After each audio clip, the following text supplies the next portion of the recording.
एका सुंदर हिरव्यागार शेतात मटरीच्या शेंगा लागल्या होत्या.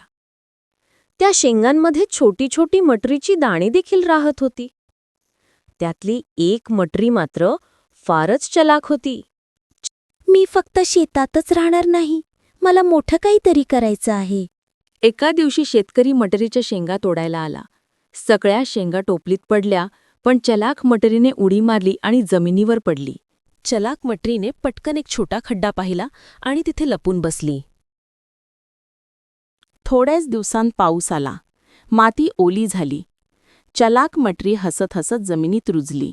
हळूहळू चलाख मटरी मोठी झाड झाली. त्या झाडावर भरपूर मटरीच्या शेंगा लागल्या. शेतकऱ्याने ते झाड पाहिलं आणि म्हणाला, "अरे वा, ही तर आपोआप उगवलेली मटरी आहे." त्याने ते झाड जपून ठेवले. चलाख मटरी आता इतरांना दाणे देत होते. लहान मुले आणि प्राणी आनंदाने मटरीचे दाणे घेत होते. चलाख मटरीने स्वतःच्या शहाणपणाने स्वतःचं भविष्य बदललं.